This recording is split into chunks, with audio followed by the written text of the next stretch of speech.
반갑습니다. 목사님께서 또 부족한 저로 하여금 설교할 수 있는 기회를 또 이렇게 허락하셨네요. 참 감사합니다. 잠깐 기도드리겠습니다. 거룩하고 복된 날을 저희들에게 허락하시고 이성산에 나와서 마음과 뜻과 정성을 다하여 하나님께 예배할 수 있는 귀한 은혜 주심을 참으로 감사함을 드립니다. 이 시간도 저희들의 예배를 기뻐 받아 주옵소서. 종을 세워주신 것을 감사드립니다. 종의 우둔한 입술을 조관하여 주시고 오직 하나님의 귀한 말씀만을 전거하며 말씀을 통하여 함께 큰 은혜 받는 복된 시간이 되어지게 하여 주옵소서. 예수님 이름으로 감사하며 기도드립니다. 아멘. 오늘 말씀을 어떤 말씀을 전할까 그렇게 생각하다가 교회에 대해서 한번 말씀을 증거하는 것이 좋겠다 그렇게 생각이 들어져서 오늘 본문 마태복음 16장 13절로 20절을 택했고 제목을 가장 클라이막스 되는 그 음부의 권세를 이기는 교회라 이렇게 제가 정해 보았습니다. 먼저 말씀을 함께 우리가 읽고 본문 말씀 설교 들어가도록 하겠습니다. 제가 다 같이 함께 읽는 거로 되어 있는데 우리 함께 읽어보도록 하겠습니다. 시작. 예수께서 빌립보 가이사라 지방에 이르러 제자들에게 물어 이르시되 사람들이 인자를 누구라 하느냐? 이르되 더러는 침례, 더러는 엘리야, 어떤 이는 예레미야나 선지자 중에 하나라 하나이다. 이르시되 너희는 나를 누구라 하느냐? 시몬 베드로가 대답하여 이르되 주는 그리스도시요 살아계신 하나님의 아들이시니이다. 예수께서 이르시되 바요나 시몬아 내가 복이 있도다. 이를 내게 알게 한 이는 혈육이 아니요 하늘에 계신 내 아버지시니라. 또 내가 네게 이르노니 너는 베드로라. 내가 이 반석 위에 내 교회를 세우리니 음부의 권세가 이지 못하리라. 내가 천국 열쇠를 내게 주리니 내가 땅에서 무엇이든지 매면 하늘에서도 매일 것이요 내가 땅에서 무엇이든지 풀면 하늘에서도 풀리리라 하시고 이에 제자들에게 경고하사 자기가 그리스도인 것을 아무에게도 이르지 말라 하시니라. 아멘. 교회라고 하는 것이 무엇입니까? 신앙을 가진 우리들에게 교회의 참된 의미가 무엇인가 라고 하는 것을 아는 것은 굉장히 중요합니다. 왜냐하면 우리의 신앙이라고 하는 것은 교회를 중심으로 하고 있기 때문입니다. 교회를 떠난 신앙은 있을 수가 없지요. 그래서 신앙과 교회는 밀접한 관계가 있을 수밖에 없다라고 하는 사실을 우리가 잘 알고 있을 것입니다. 사실 교회가 무엇인가 라고 하는 질문에 대해서는 아마 신앙생활을 어느 정도 하신 분들은 아마 어느 정도는 다 알고 있을 줄로 압니다만은 그러나 너무나도 이 중요한 내용이기 때문에 오늘 다시 한번 복습을 한다라고 하는 의미에서 이 말씀을 함께 생각해 보았으면 좋겠습니다. 자, 오늘 본문의 말씀을 보게 되면은 빌립보 가이사라 지방에 이르렀을 때에 예수님께서 제자들에게 이렇게 질문을 했습니다. 사람들이 인자를 누구라 하느냐? 여기 인자는 우리 주님 자신을 가리켜서 말씀하고 있는 것이죠. 다른 말로 말하면 사람들이 나를 누구라 하느냐? 그렇게 질문을 던집니다. 이때 제자들이 말을 했지요. 더러는 침례 요한이라, 더러는 엘리야라, 어떠는 예레미야나 선지자 중에 한 사람이라고 합니다. 이렇게 대답을 합니다. 자, 이 이야기를 듣고 난 이후에 예수님께서 다시 질문했습니다. 그렇다고 한다면 너희는 나를 누구라 하느냐? 너희는 나를 누구라 하느냐? 가장 성격이 급한 제자가 누구죠? 베드로죠. 베드로가 주는 그리스도시요 살아계신 하나님의 아들이시니이다. 그렇게 대답을 합니다. 오늘 본문에는 기록이 되어 있지 않습니다만은 아마 이 고백을 들은 예수님께서는 마음이 굉장히 흡족했을 것이라 그렇게 생각해 볼 수 있습니다. 왜냐하면 이 고백이 예수님에 대한 고백 중에 가장 완벽한 고백이기 때문입니다. 주는 그리스도시요 살아계신 하나님의 아들입니다. 자, 그렇게 고백한 베드로를 향해서 주님께서 이렇게 말씀했습니다. 바요나 시몬아, 내가 복이 있도다. 이를 내게 알게 한 이는 혈육이 아니요 하늘에 계신 내 아버지시니라. 혈육이 아니라는 것입니다. 하늘에 계신 내 아버지가 너로 하여금 그렇게 하게 했다고 했습니다.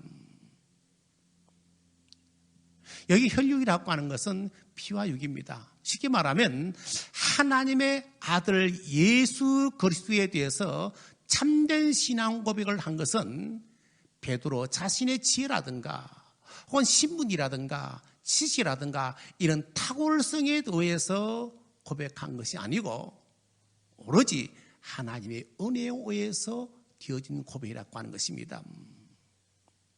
여러분, 신앙 고백을 아무나 할 수 있는 것 같습니까? 절대로 신앙 고백을 아무나 할 수가 없습니다. 신앙 고백은 부편 우리 인간의 심령으로 자신의 가지고 있는 지식이라든가 지혜라든가 어떤 습득한 것을 의해서 고백할 수 있는 것이 절대로 아닙니다. 오직 하나님의 은혜입니다. 우리의 구원은 믿음으로 말미암아 구원을 받는다고 이야기하지 않습니까? 믿음으로 말미암아 구원받는다라고 이야기합니다만은 엄격한 의미에서 구원도 역시 하나님의 은혜입니다. 오늘 우리가 특송하셨습니다. 오직 하나님의 은혜지요. 우리가 구원받는 것도 하나님의 은혜요. 우리의 모든 생활 전반에 있어서 일어나고 있는 일들 가운데 이렇게 감사할 수 있는 것은 오직 우리는 신앙을 고백한 자들 속에서 하나님의 은혜를 알고 있기 때문에 오직 은혜, 오직 감사하면서 삶을 살아가고 있습니다. 그래서 믿음으로 말미암아 구원받는다라고 하는 것도 엄격한 의미에서는 믿음도 역시 하나님의 은혜 가운데 주어진 것이기 때문에 오직 감사할 수밖에 없습니다. 자, 계속해서 말하기를 너는 베드로라.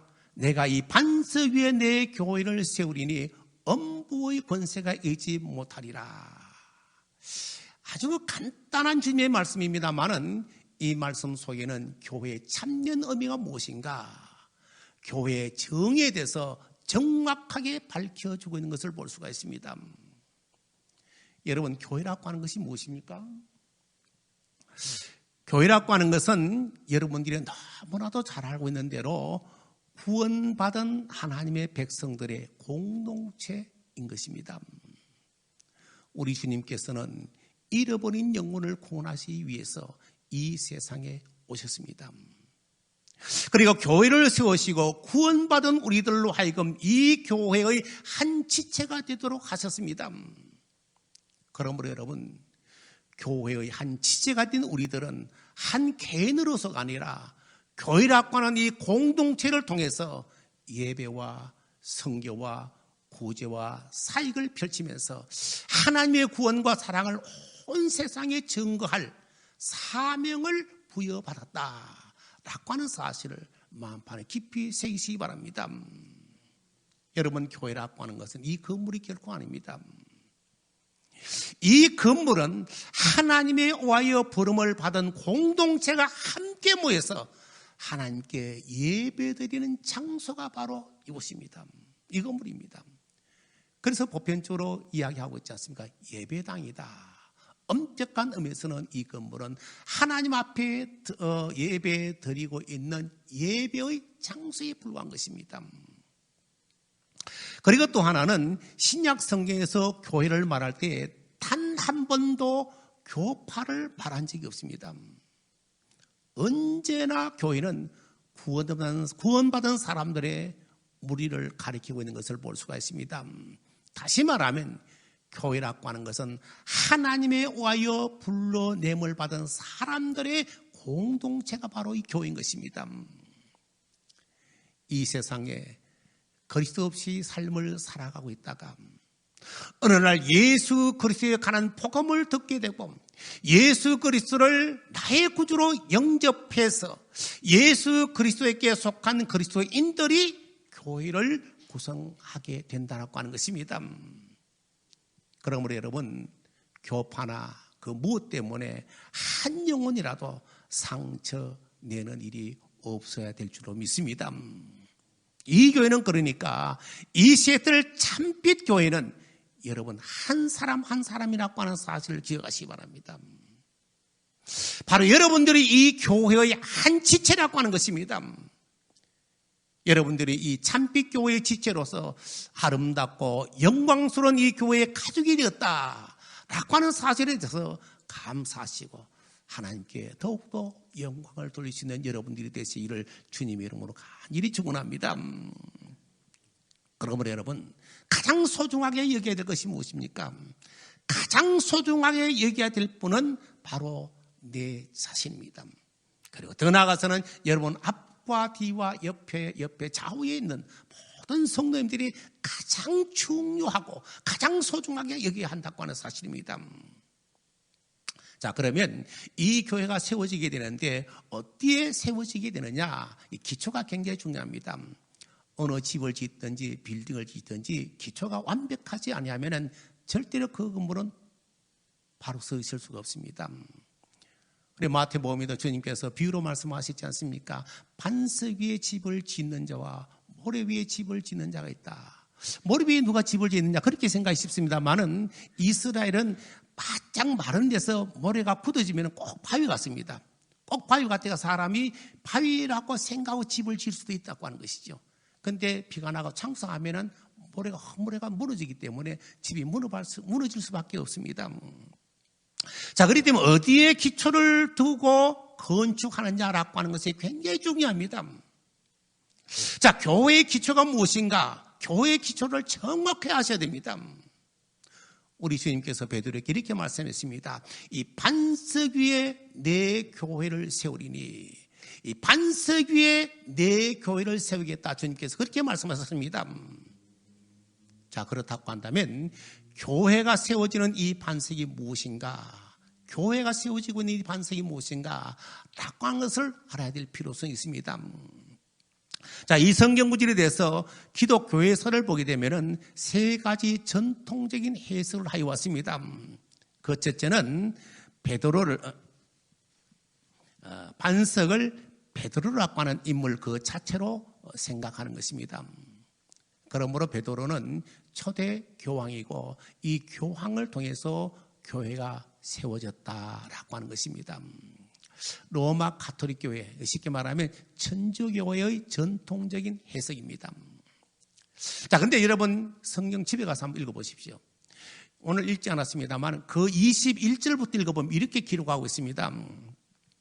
이때로부터 예수 그리스도께서 자기가 예루살렘에 올라가 장로들과 대제사장들과 서기관들에게 많은 고난을 받고 죽임을 당하고 제3일에 살아나야 할 것을 제자들에게 비로소 나타내시니 그렇게 말씀했습니다. 자, 이 말씀 신앙 고백을 듣고 난 이후에 비로소 주님께서 말씀했습니다. 내가 예루살렘으로 올라갈 것이고 제사장과 장로들과 이런 서기관들에 의해서 죽임을 당할 것이다 라고 이야기합니다. 그리고 난 후에 주님께서는 내가 3일 만에 다시 살아난다고 했습니다. 그런데 베드로는 다시 살아난다고 하는 이야기는 귀에 들리지 아니하고 주님께서 죽는다라고 하는 그 이야기를 들었을 때에 들른 이야기했습니다. 주님, 그리 마옵소서. 이 일이 결코 주님께 일어나지 아니합니다. 그렇게 하지 말라는 겁니다. 주님께서 십자가를 지겠다라고 하는 사실에 대해서 만류하고 있는 베드로. 근데 주님께서 어떻게 했습니까? 주저없이 이야기했습니다. 사탄아, 내 뒤로 물러가라. 주님의 십자가를 지고 주님의 십자가 상에 일어날 사건에 대해서 만류하고 있는 베드로를 향하여 사탄아, 여지없이 그를 향하여 그렇게 불렸다고 하는 사실입니다. 여러분, 만일 사탄의 영향을 받는 자리에 전략할 수 있는 인간 위에 예수 그리스도의 교회가 세워진다고 한다면 교회가 어떻게 되겠습니까? 그러므로 결코 이 반석은 베드로일 수는 없습니다. 때문에 복음적인 많은 그리스도인들은 여기에서 말하고 있는 반석은 베드로의 신앙 고백이라. 베드로의 신앙고백이라 그렇게 말하고 있습니다. 주는 그리스도시요 살아계신 하나님의 아들이시니이다. 바로 이 신앙고백 위에 주님의 교회가 세워진다라고 하는 것입니다. 이 학자들을 보게 되면요, 알린이라든가 칼빈이라든가 로빈슨이라든가 제롬이라든가 이런 학자들이 그렇게 주장하고 있습니다. 물론 이 해석도 잘못된 해석은 결코 아닙니다. 타당합니다. 그런데 우리가 꼭 기억해야 될 것은 신앙 고백도 중요합니다. 신앙 고백 그 자체도 중요합니다만은 그러나 더욱더 중요한 것은 이 신앙 고백의 핵을 이루고 있는 그 중심이 뭐냐는 겁니다. 바로 예수 그리스도라고 하는 것이죠. 예수 그리스도의 인격 그 자체로 보고 있는 학자들, 바로 어거스틴이라든가 루트라든가 렌스키라든가 이런 학자들이 그렇게 주장하고 있습니다. 다시 말하면 예수 그리스도 위에 우리 주님의 교회가 세워진다, 그렇게 말하고 있습니다. 그래서 이야기하기를 예수 그리스도께서 자신 위에 어떻게 교회를 세우느냐, 말이 어근이 맞지 않다 이래가지고 잘못됐다 그렇게 이야기하는 학자들도 있습니다만은, 그래서 2번과 3번을 종합해가지고 예수 그리스도와 그 신앙의 고백 위에 세워진다, 그렇게 이야기하기도 합니다만은, 한마디로 핵심적으로 이야기한다고 한다면 바로 반석은 예수 그리스도 그 자체가 된다고 하는 것입니다. 그래서 사도 바울은 고린도전서 10장 4절에서 이렇게 말하고 있습니다. 다 같은 신령한 음료를 마셨으니 이는 그들을 따르는 신령한 반석으로부터 마셨음에 그 반석은 곧 그리스도시니라. 여기 반석을 바로 예수 그리스도라고 말씀하고 있습니다. 그리고 3장 11절을 보게 되면은 이 닦아둔 것 외에 능히 다른 틀을 닦아둘 자가 없으니 이 틀은 곧 예수 그리스도라. 바로 이 닦아둔 터, 교회의 싣기 위해서 닦아준 그 터가 바로 예수 그리스도라고 말씀하고 있습니다. 가톨릭 교회에서 반석으로 믿고 있는 베드로도 베드로전서 2장 4절 이렇게 말하고 있습니다. 하나님께는 택하심을 입은 보배로운 산돌이신 예수께, 바로 예수님을 산돌이라고 말씀하고 있습니다. 그렇습니다. 여러분, 이 반석은 예수 그리스도 외에 그 누구일 수가 없다고 하는 것입니다. 그러니까 예수 그리스도라고 하는 그 인격 자체 위에 바로 하나님의 교회, 주님의 교회가 세워진다라고 하는 사실을 여러분 믿으시기 바랍니다. 자, 이렇게 세워지는 교회의 주인이 누구신가? 역시 오늘 본문에도 함축되어 있습니다. 이 교회의 주인이 누구시라고 하는 사실을 정확하게 밝혀주고 있습니다. 18절에 보니까요, 내가 이 반석 위에 내 교회를 세우리라. 주님께서 말씀했습니다. 내가 이 반석 위에 내 교회를 세우겠다고 했습니다. 이 반석 위에 베드로 너 교회를 세우겠다, 이 반석 위에 누구 교회를 세우겠다, 그렇게 말씀하시지 않았습니다. 내 교회를 세우겠다고 말씀하셨습니다. 그러므로 여러분, 이 교회의 주인은 누구시라고요? 바로 예수 그리스도이십니다. 예수 그리스도 외에 그 누구도 이 교회의 주인이 될 수가 없습니다. 목사도 될 수가 없고, 죄송합니다, 장로나 그 어떤 특정 인물도 절대로 교회의 주인이 될 수가 없습니다. 그러기 여러분, 우리는 무엇보다도 교회의 기초가 되시고 교회의 주인이 되시는 우리 주님께 우리의 모든 시선이 집중되어져 있어야 됩니다. 여러분, 교회라고 하는 것이 사람의 공동체이기 때문에, 사람이 모이는 공동체이기 때문에 썩은 냄새들도 없잖아 날 수가 있을 것입니다. 그렇기 때문에 교회를 던져버리고 세상길로 나가는 사람들도 없잖아 있습니다. 교회가나 세상이나 똑같는데 뭘 하겠냐? 그러나 여러분, 시선을 정확하게 집중하셔야 됩니다. 교회의 터가 되시고 교회의 참된 주인이 되시는 예수 그리스도에게 집중되어진다고 한다면 절대로 실망하지 않습니다.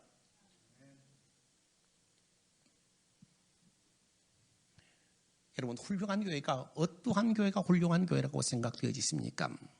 정말 아름다운 교회가 어떤 교회가 아름다운 교회라고 생각되어지십니까? 정말 교회를 아름답게 짓고 정말 외관상으로 봤을 때 너무너무 아름답게 지은 교회라고 많은 사람들이 칭송한다고 해서 그 교회가 정말 아름답고 훌륭한 교회겠습니까? 많은 사람들이 주일날 온 집에 가지고 하나님 앞에 예배드린다고 해서 그 교회가 정말 훌륭한 교회라고 생각되시십니까? 결코 그렇지 않습니다. 여러분, 훌륭한 교회는 그 교회의 주인의 자리를 예수 그리스도에게 양보할 줄 아는 교회가 바로 훌륭한 교회이고 정말로 아름다운 교회라고 하는 사실 여러분 기억하시기 바랍니다. 참 우리 교회에 교회를 왜곡하는 중대한 위험에 빠져 있는 사람들 참 많습니다. 참 개인적으로 보면은 인간적인 특세라고 할까요? 교회를 내가 개척했다는 겁니다. 그래서 내 거라는 거죠. 나는 이 교회에서 가장 오랫도록 신앙생활을 했다. 나는 이 교회에서 가장 많은 헌금을 한다. 그러면서 주인이 앉아있는 그 자리, 예수님께서 앉아있는 그 자리를 예수님을 떼내려버리고 자기가 그 자리에 앉는 거예요. 저는 그걸 직접적으로 많이 목격했습니다. 제가 부산에 학교 생활할 때에 그 영진산업사라고 하는 그 산업회사에서 장로님께서 교회를 크게 하나 지었어요. 그런데 마음에 맞지 않는다고 목사를 계속 갈아치우는 거예요. 자기가 지었다고 자기 교회라 이거예요.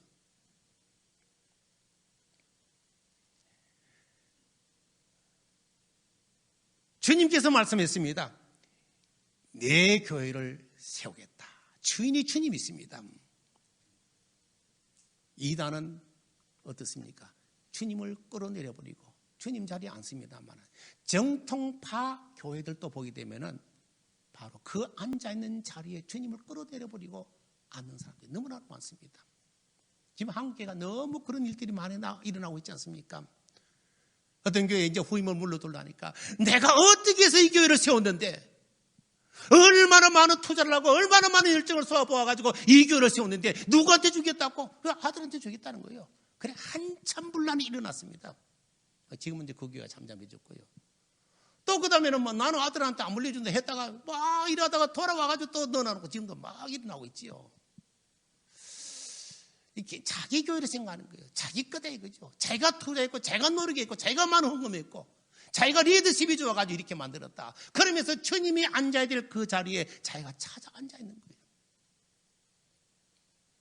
그리고 교회적으로 보면요, 교파적인 노예 관점이 있는 것을 볼 수가 있습니다. 우리 주님께서 말씀했습니다. 이 반석 위에 천주교를 세우겠다고 말씀했습니까? 이 반석 위에 장로교회를 세우겠다고 말씀했습니까? 침례교회를 세우겠다고 말씀했습니까? 결코 그렇게 말씀하지 않았습니다. 내가 이 반석 위에 내 교회를 세우리라고 말씀했습니다. 제가 속한 교단은 예장합동입니다. 대한예수교 장로회 갈로회가 합동 이렇게 사용하고 있습니다. 명칭이. 대한민국에는 큰 교단의 장로교회의 큰 교단이 뭐 2개 혹은 3개 이렇게 볼 수 있습니다만은 1959년도에 통합과 합동으로 갈리게 됩니다. 원래 한 딱 60주년이 되네요. 1959년도에 그 사건이 일어났으니까요. 그래서 2개로 갈리는데 통합, 합동으로 갈리면서 대한예수교 장로회 통합. 이러면 통합은 이제 광나루에 있는 장로회 신학대학, 대학은 장로회 신학대학이고요. 대한예수교 장로회 통합이고, 큰 교회는 세모난교회라든가 영락교회라든가 지금 일어나고 있는 뭐 어떤 큰 교회도 있습니다. 그런 교회들이 바로 이제 통합에 속속이 되어 있고요. 우리 합동측은 이제 대한예수교 장로회 합동해가지고 학교는 총신대학, 옛날에 총회신학대학이었습니다. 총신대학으로 바뀌었고요. 그러면서 이제 대한예수교 장로회 갈로회가 합동 이렇게 합니다. 물론 그게 이제 고신도 뒤에 가서 합동이 합했다가 또 갈라졌습니다만은 합동인데요. 이 합동이 1980년도에 들어서면서 분쟁들이 많이 일어납니다. 일어나면서 많은 군소 그 일부 목사님들이 이제 나갔는데 전부 명칭이 뭔가 하면 대한예수교 장로회. 명칭은 어떻게 보면 합동보수, 합동진리, 합동정통, 합동 진리 이렇게 전부 합동적으로 다 붙이는 거예요. 물론 이제 갈려져 나가지고 합동을 붙였다 해서 잘못된 말은 결코 아니죠. 그러나 분명한 사실은 그들이 합동이라고 하는 교파적인 노예 관념에 빠져 있는 겁니다. 섭덕만이 정통이고 합덕만이 구원이 있고 다른 교회에는 구원이 없느냐? 절대로 그렇지 않습니다. 구원은 하나님과 나와의 1대1의 관계이죠. 감리교 창설자 웨슬리 선생님의 유명한 일화가 있습니다. 웨슬리 선생님께서 주님께 기도하면서 교통을 하다가 깊은 잠에 빠져들었습니다. 자, 그가 천국에 들어갔는데 천국에 들어서기 전에 천국 문을 지키고 있는 수위에게 물었습니다. 나와 더불어 영광스러운 복음 운동인 메토디스트 운동을 하던 친구들이 얼마나 천국에 들어와서요? 이렇게 물었더니 천사 장모를 치자기 하더니 한참 뒤져보니 미안합니다만은 감리교회는 한 사람도 안 들어왔습니다. 이 이야기를 듣고 있던 웨슬리가 깜짝 놀랐어요. 아무래도 내 신앙이 잘못된 모양이구나. 자, 그러면 영광스러운 칼빈의 5대 교리를 강조하고 있던 장로교인들이 얼마나 들어왔는가? 그들이 다 들어왔는가? 그렇게 생각해서 천사에게 또 물었습니다. 그러면 도대체 장로교인들은 몇 명이나 들어왔습니까? 이렇게 물었더니 천사 또 뒤적뒤적하더니 미안합니다만은 장로교인은 한 사람도 안 들어왔어요. 이 웨슬리가 생각했습니다. 아무래도 우리가 일으킨 종교개혁은 대단한 실수를 했는가 보다. 자, 그러면 천주교인들이 다 들어온 모양인데 그들이 얼마나 들어와 있는가? 그렇게 물었더니 이 천사가 역시 똑같은 대답합니다. 천주교회도 한 사람도 들어오지 않았습니다. 웨슬리가 큰 소리를 내먹기를 아니 그러면 도대체 누가 여기에 다 들어와 있다는 말인가? 물었더니 천사가 빙그레 미소를 지으면서 이렇게 대답했습니다. 예수 그리스도를 참으로 개인의 구주와 주님으로 영접한 사람들, 성령으로 거듭난 그리스도인들만이 여기에 들어와 있습니다. 그렇게 대답했다고 합니다. 참 의미 있는 이야기 아니겠습니까? 사랑하는 성도 여러분, 교회는요 교파가 결코 아닙니다. 물과 성령으로 거듭난 그리스도인들의 공동체, 바로 우리들이 교회라고 하는 것입니다.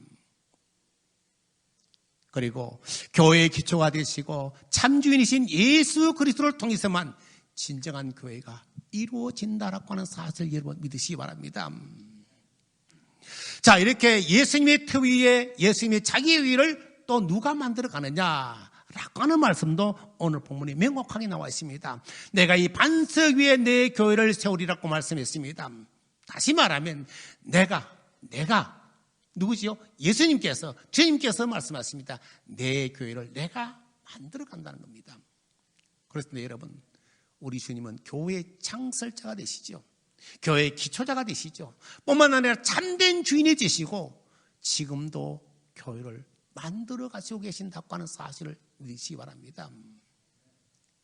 여러분, 돌들을 들어서 아브라함의 자손으로 만들 수 있는 주님의 능력이 있습니다. 교회를 만들어 갈 때에 보면은 목사님이나 장로님이나 권사님이나 다 뭐 이렇게 만들어 간 것 같습니다만은 결코 주님의 능력이 없어서 그렇게 하느냐? 그렇게 하지 않습니다. 우리를 통해서 만들어 가는 것 같습니다만은 그러나 교회는 주님이 직접 간섭하시면서 만들어 가신다고 하는 사실을 여러분 기억하시기 바랍니다. 계시록 2장과 3장을 보게 되면은 주님께서 소아시아 7교회에 대해서 사도 요한을 통해서 편지를 했지 않습니까? 거기 보면은요 이렇게 나와 있습니다. 조금 제가 읽겠습니다. 2장 1절에 보면요, 에베소 교회의 사자에게 편지하라. 오른손에 있는 7뼈를 붙잡고 7 금초대 사이를 거니시는 이가 이르시되, 또 2장 8절에 보니까 스무나 교회의 사자에게 편지하라. 처음이며 마지막이요 죽었다가 살아나신 이가 이르시되, 12절에 보니까요 버가모 교회의 사자에게 편지하라. 좌우에 날선금을 가지신 이가 이르시되, 18절에 보니까 두아디라 교회의 사자에게 편지하라. 그 눈이 불꽃 같고 그 발이 빛난 주석과 같은 하나님의 아들이 이르시되, 3장 1절에 보니까 사대교회의 사자에게 편지하라. 하나님의 7영과 7별을 가지신 이가 이르시되, 7절에 보니까 빌라델비아 교회의 사자에게 편지하라. 거룩하고 신실하사 다윗의 열쇠를 가지신 이 곧 열면 닫을 사람이었고 닫으면 열 사람이 없는 그가 이르시되 14절에 보니까 라오디게아 교회의 사자에게 피언자라 아멘이시여 충성되고 참된 정인이시여 하나님의 창조의 근본이신 이가 이르시되 여러분 이분이 누구십니까? 바로 예수 그리스도이십니다. 교회를 향하여 명령하시고 교회를 향하여 청구하시고 교회를 감동하고 계시는 분이 누구신가? 바로 예수 그리스도시라고 하는 것입니다. 바로 예수 그리스도를 통해서 이 교회가 만들어져 가고 있는 것입니다. 세워져 가고 있습니다. 내가 교회 세우는데 많은 노력을 했다. 나로 말미암아 세워진 것 같습니까? 천만의 말씀입니다. 주님께서 이루어 가신다고 하는 사실, 그 자리를 양보할 줄 아는 자가 진정한 그리스도인이요, 그 사실을 아는 자가 바로 참된 하나님의 자녀라고 하는 사실을 믿으시기 바랍니다. 이 사실을 너무나도 잘 알고 있던 유명한 성가의 작사인 존 뉴턴 이런 고백을 했지 않습니까? 시온성과 같은 교회 그의 영광 한없다. 허락하신 말씀대로 주가 천이 세웠다. 반석 위에 세운 교회 흔들 자가 누군자 모든 원수 애워사도 아무 근심 없도다. 여러분, 이 세상의 모든 것들은 변합니다. 나라도 변하고 사상도 변하고 진리도 변합니다. 제도도 변혁되고 철학도 다 바뀌게 됩니다. 변질됩니다. 그러나 예수 그리스도의 교회는 어제나 오늘이나 변함이 없다고 하는 사실 아십니까? 왜 그렇게 변함이 없었습니까? 어제나 오늘이나 변함이 없어지고 완전 무결하신 하나님이신 우리 주님께서 이 교회를 세우시고 주인이 되셔서 그 교회를 이루어 나가시기 때문에 변함이 없다고 하는 사실을 믿으시기 바랍니다. 자, 그러면 이러한 교회는 궁극적으로 어떻게 되느냐? 궁극적으로 어떻게 된다고 생각되십니까? 승리하는 겁니다. 오늘 본문의 제목을 그렇게 이야기했죠. 음부의 권세가 이기지 못하리라 승리하리라고 말씀했습니다. 오늘 여기 본문 18절에 보니까 또 내가 내게 이르노니 너는 베드로라 내가 이 반석 위에 내 교회를 세우리니 음부의 권세가 이기지 못하리라. 여러분, 지옥의 권세가 아무리 강하다고 할지라도 하나님의 교회는 절대로 삼킬 수가 없습니다.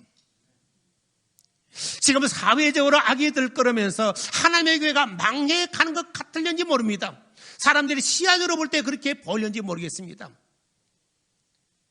성지순례 가보면요, 기독교는 거의 없습니다. 전부 이슬람권으로 넘어가 있죠. 그래서 완전히 하나님의 교회가 쇠퇴되어지고 없어지는 것 같이 보일는지 모르겠습니다만은 지금 바로 기이한 기회가 아니겠는가. 여러분, 아무리 지옥의 권세가 강하다고 할지라도 하나님의 교회는 절대로 삼킬 수가 없습니다. 주님께서 분명히 말씀했습니다. 요한복음 10장 28절에 보니까 내가 그들에게 영생을 주노니 영원히 멸망하지 아니할 것이요 또 그들을 내 손에서 빼앗을 자가 없느니라. 그렇습니다. 여러분, 누가 우리 주님의 사랑에서 끊을 수가 있겠습니까? 절대로 없습니다. 지옥의 권세가 절대로 교회를 삼킬 수가 없습니다. 중국이 공산화되어지게 될 때에 많은 사람들이 그렇게 생각했습니다. 이제 교회는 영원히 사라졌다. 그렇게 생각했습니다. 그런데 바늘 구멍만한 종교의 자유가 허락되면서요, 중국의 심양이라든가 봉춘의 교회를 열게 되었을 때에 한 주일에 엄청난 많은 사람들이 모여들었다고 합니다. 여러분, 이 사실은 무엇을 말씀하고 있는 것입니까? 예수 그리스도의 영광스러운 교회는 지옥의 권세가 흔들 수 없는 능력을 가지고 있다라고 하는 사실을 증거해 주고 있는 것이 아니겠습니까? 북한도 마찬가지입니다. 김일성의 가문들이 다 기독교의 뿌리를 둔 가정이죠. 그런데 지금은 꽁꽁 얼어붙은 엄동설알이, 그래서 땅속에 있는 복음의 씨앗이 우물 틔우지 못하고 있는 것이 아니겠는가. 언젠가는 훈풍이 부는 봄이 올 것입니다. 그러면 땅속에 묻혀있던 그 삭털이 반드시 터나오게 될 것이라고 하는 사실을 저는 확실하게 믿습니다. 여러분, 지옥의 권세가 아무리 강하다고 할지라도 절대로 교회를 삼킬 수가 없습니다. 왜 그렇습니까? 싸움에서 완벽한 승리를 거두신 우리 주님께서 이 교회를 지배하고 계시기 때문입니다. 그리스도가 지배하는 교회는 이 승리의 거룩한 주역이 될 것입니다. 그러나 여러분, 이 교회의 지체가 된 우리도 우리 주님 안에서 함께 이 승리를 함께 이 승리의 기쁨을 반드시 누리게 될 줄로 믿으시기 바랍니다. 이 사실을 우리가 생각한다면 참 하나님 앞에 감사하고 찬양하지 아니할 수가 없습니다. 한 교회의 성장에 있어서 진통이 없을 수가 없습니다. 저는 이 진통을 출산의 아픔으로 한번 이해해 봅니다. 부성애보다도 모성애가 더 평가하는 이유가 무엇입니까? 아버지가 자식을 낳지 않았기 때문이 아니겠습니까?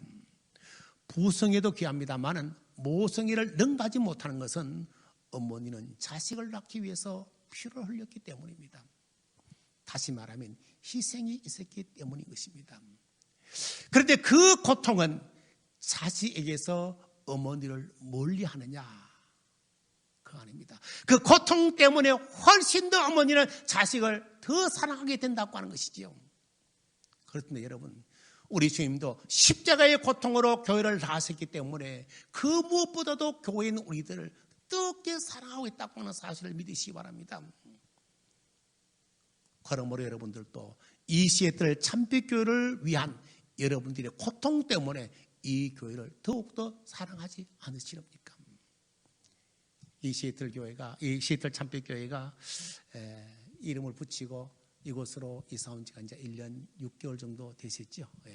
되면서 이 교회를 저도 교회를 이렇게 옮겨보기도 하고 건축도 해보고 해봤습니다만은 할 때마다 참 힘들어요. 그렇게 여러 가지 잡다한 소리들도 많이 나오는데, 그러나 그 중에서도요 정말 헌신적으로 열심히 노력하고 참 투자하고 기도하고 이렇게 한 사람들이 있는 것을 볼 수가 있습니다. 근데요, 그렇게 교회를 위해서 힘써 기도하고 투자하고 노력하고 헌신하고 있는 그런 사람들은요, 자기의 그 고통스럽고 힘들었던 그것 때문에 교회를 뛰쳐나가냐, 절대 그런 사람 안 나가더라고요. 어떤 경우에 있다고 할지라도 거기에 함께하면서 그 교회를 위해서 헌신 봉사를 더욱 열심히 하더라고요. 왜 그렇습니까? 바로 교회의 성장, 교회 이전 모든 면에 있어서 자기가 아낌없이 헌신과 투자, 많은 노력이 있기 때문에 그런 것이 아니겠습니까? 여러분, 주님도 우리를 사랑하시는 것은 바로 십자가의 고통으로 우리를 낳으셨기 때문입니다. 우리가 이 교회를 사랑하고 이 교회를 위해서 헌신할 수 있는 것은 훨씬 더 이 교회를 위해서 했던 여러 가지 고통들이 많기 때문에 더 그런 것이 아니겠습니까? 그 없는 사람들은요, 뒤에서 불평하다가 가버려요. 여러분, 분명히 기억하시기 바랍니다. 끝내는 영광스러운 승리의 기쁨으로 바뀌는 이 위대한 이 교회의 내일을 위해서 새로운 희망을 주님께 물어가면서 주님 안에서 더 한층 뜨거운 심령으로 예수 그리스도 향해 전진할 수 있는 여러분들이 되시길 바랍니다. 그러면요, 여러분들의 심령 속에 이 시애틀 참빛교회에 대한 가슴 뜨거운 비전을 우리에게 충분히 부어주실 줄로 믿습니다. 그럴 때 그 비전을 붙들고 몸부림치면서 힘써 주님께서 세워나는 이 교회에 동참하게 될 때에 반드시 주님이 이루시기 하는 그 모든 것들을 여러분들을 통해서 이루시고, 여러분들을 그걸 통해서 더욱더 승리하시고 더욱더 하나님께 영광 돌리는 그런 삶이 되어지게 될 줄로 믿습니다. 여러분, 내가 이 교회의 교인이요, 우리 공동체 모든 사람들이 이 교회의 교인입니다. 바로 교회입니다. 함께 열심히 이 교회를 위해서 헌신 봉사하여 주님의 큰 뜻을 함께 이루어나갈 수 있는 하나님의 귀한 백성들이 되어지시기를 주님의 이름으로 간절히 축원합니다. 기도하시겠습니다. 하나님 아버지, 참 감사합니다. 부족한 저희들을 불러주시고 하나님의 귀한 자녀로 인쳐주시고 주님의 그 터 위에 저희들을 한 지체로 교회로 세워주시니 얼마나 감사한지요.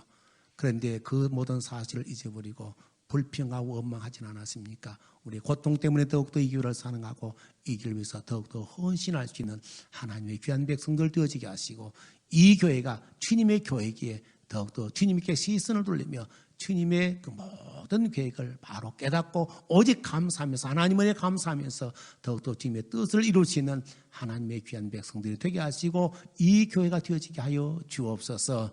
예수님 이름으로 기도드립니다. 아멘.